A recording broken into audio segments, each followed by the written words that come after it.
തോബിത്ത് 7-ാം അധ്യായം. തോബിയാസിൻ്റെ വിവാഹം. അവർ എക്ബത്താനായിൽ റെഗുവേലിൻ്റെ ഭവനത്തിലെത്തി. സാറ അവരെ കണ്ട് അഭിവാദനം ചെയ്തു. അവർ പ്രത്യഭിവാദനം ചെയ്തു. അവൾ അവരെ വീട്ടിലേക്ക് കൂട്ടിക്കൊണ്ടുപോയി. റെഗുവേൽ ഭാര്യ യദ്നായോട് പറഞ്ഞു, ഈ യുവാവിന് എൻ്റെ പിതൃവ്യപുത്രൻ തോബിത്തിൻ്റെ നല്ല ചായ. റെഗുവേൽ അവരോട് ചോദിച്ചു, സഹോദരന്മാരെ, നിങ്ങൾ എവിടെ നിന്ന് വരുന്നു?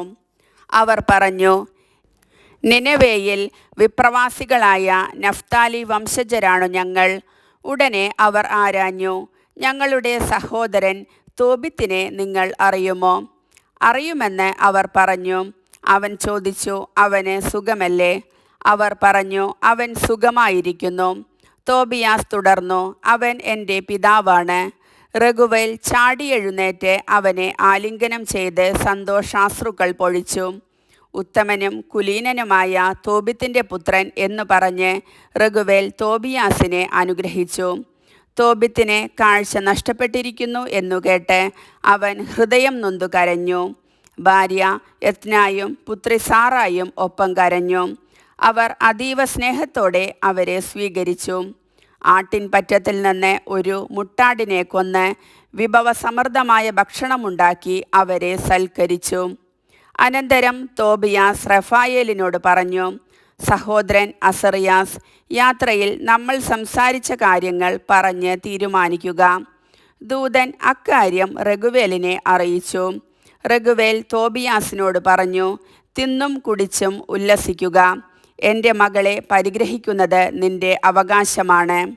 എന്നാൽ ഒരു കാര്യം എനിക്ക് നിന്നോട് തുറന്നു പറയാനുണ്ട്. എൻ്റെ പുത്രിയെ ഞാൻ 7 ഭർത്താക്കന്മാർക്ക് നൽകിയതാണ്. എന്നാൽ ഓരോരുത്തനും അവളെ സമീപിച്ച രാത്രിയിൽ തന്നെ മൃതിയടഞ്ഞു. എന്നാൽ ഇപ്പോൾ നീ ആഹ്ലാദിക്കുക.